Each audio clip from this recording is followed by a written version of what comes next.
আজকের এই ভিডিওতে আপনারা জানতে পারবেন আয়ারল্যান্ডের স্টুডেন্ট ভিসার প্রসেসিং গুলো কিভাবে করা হয়, পার্টিকুলারলি অ্যাডমিশন এবং ভিসা সার্ভিস আমরা কিভাবে দেই সেটা সম্পর্কে জানতে পারবেন এবং আপনি কিভাবে নেবেন সেটাও জানতে পারবেন। তো প্রথমে বলে রাখি, আয়ারল্যান্ডে সাধারণত দুইটা ইনটেক, সেপ্টেম্বর ইনটেক এবং জানুয়ারি ইনটেক, এবং নেক্সট ইনটেকের অ্যাডমিশন অলরেডি শুরু হয়ে গিয়েছে। সো এখন আপনারা যদি আপনার ব্যাচেলর এবং মাস্টার্সের জন্য আয়ারল্যান্ডে যেতে চান, তাহলে আপনাকে প্রথমে যেটা করতে হবে, আমাদের ওয়েবসাইটে বিস্তারিত লেখা আছে এবং আমাদের ইউটিউব চ্যানেলে বিস্তারিত ভিডিও দেওয়া আছে। আপনারা এই দুইটা জায়গা থেকে সমস্ত ইনফরমেশন এবং প্রসেস সম্পর্কে জেনে নেবেন। জানার পর আপনাকে যেটা করতে হবে, আমাদের ডেডিকেটেড নাম্বারে ফোন করতে হবে।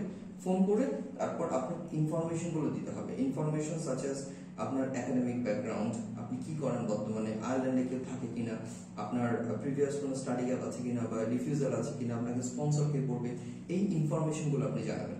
জানানোর পরে আমাদের স্টুডেন্ট কনসালটেন্ট যদি মনে করেন যে আপনি এলিজিবল ক্যান্ডিডেট, সেক্ষেত্রে তারা আপনাকে অ্যাপয়েন্টমেন্ট দিবে এবং আমাদের অফিসে এসে সার্ভিস ইনিশিয়েট করার জন্য সার্ভিস রেজিস্ট্রেশন ফি কত সেটা বলে দিবে। এটা জানানোর পর আপনি অ্যাপয়েন্টমেন্ট ডেতে আমাদের অফিসে আপনার সমস্ত কাগজপত্র নিয়ে আসবেন এবং আমাদের সার্ভিস রেজিস্ট্রেশন ফি নিয়ে আসবেন, যেটা আমরা ওই সময় রিসিভ করব। করে আমরা অ্যাডমিশন প্রসেস শুরু করব এবং ওই দিনই আমরা আপনাকে বলে দেব পরবর্তী সেকেন্ড লেয়ার এবং ফাইনাল লেয়ার, থার্ড লেয়ারের ফিস কেমন আসবে আপনার জন্য, কনসালটেন্ট এবং প্রসেসিং ফি। তারপর আমরা আপনার অ্যাডমিশনের প্রসেসটা শুরু করব।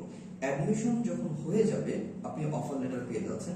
অফার লেটার পাওয়ার পর আপনাকে ইনস্টিটিউশনের ফি পেমেন্ট করতে হবে এবং প্যারালালি আমাদের সেকেন্ড লেয়ারের কনসালটেশন ফিটাও পেমেন্ট করে দিতে হবে। কনসালটেশন ফি পেমেন্ট করার পর আমরা আপনার কাগজপত্র সবকিছু রেডি করার কাজ ধরবো। কাজগুলো যখন আমরা কমপ্লিট করব, আপনাদের কাগজপত্র সবকিছু রেডি হয়ে যাবে ভিসার জন্য, তখন আমরা ইন্ডিয়াতে পাঠাবো এম্বাসিতে জমা করার জন্য। ইন্ডিয়াতে পাঠানোর সময় আপনাকে আমাদের ফাইনাল লেয়ারের যে ভিসা প্রসেসিং ফি সেটা পেমেন্ট করতে হবে। পেমেন্ট করার পর আমরা এটা ইন্ডিয়াতে পাঠাবো। আপনাকে ইন্ডিয়াতে যেতে হবে না, আমরাই পাঠাবো, সাবমিট করবো এম্বাসিতে এবং আমরাই এম্বাসি থেকে ভিসা প্রসেসিং হয়ে যাওয়ার পরে কালেক্ট করবো। আপনি ঢাকা থেকে সবকিছু ডেলিভারি নেবেন। তো এটাই হচ্ছে ওভারঅল প্রসেসে আমাদের ওভারঅল প্রসেস। পিএইচডির ক্ষেত্রে কি হয়, পিএইচডির ক্ষেত্রে নিজেকে অ্যাডমিশনটা করাতে হয়, তো সেটার ক্ষেত্রে অ্যাডমিশন সাপোর্টটা আমরা দিচ্ছি না। পিএইচডি যখন আপনি অফার লেটার পাবেন, তারপরে আমাদের সাথে কমিউনিকেট করলে আমরা ফার্দার ভিসা ডকুমেন্টেশন এবং প্রসেসিং এর পুরো প্রসেসটা আমরাই হ্যান্ডেল করবো, ডোন্ট ওয়ারি অ্যাবাউট ইট। আর একটা বিষয় আমি ক্লিয়ারলি বলে রাখি, আমাদের ফোনে কোনো ধরনের ইনফরমেশন গুলো আমরা দিচ্ছি না, কারণ প্রচুর ফোন আসে আমাদের কাছে। ফোনে আসলে বিস্তারিত প্রসেস ডিটেল সম্পর্কে জানানোটা খুব ডিফিকাল্ট, যেটা আপনি অলরেডি আমাদের ওয়েবসাইটে এবং ইউটিউব ভিডিওতে বলা আছে ক্লিয়ারলি, সেটা ওখান থেকে দেখতে পাবেন। আর আমাদের সমস্ত সার্ভিস ফি গুলো হচ্ছে অ্যাডভান্স এবং নন রিফান্ডেবল। সো ওইটা জেনেই আপনাকে পরবর্তী প্রসেসিং গুলো শুরু করতে হবে। সো আপনি যদি এখন আয়ারল্যান্ডে ব্যাচেলর, মাস্টার্স অথবা পিএইচডির জন্য অ্যাডমিশন নিয়ে এবং হচ্ছে ভিসা প্রসেসিং এর সাপোর্ট যদি আমাদের কাছ থেকে নিতে চান, তাহলে আমাদের ওয়েবসাইট এবং ইউটিউব চ্যানেল দেখুন।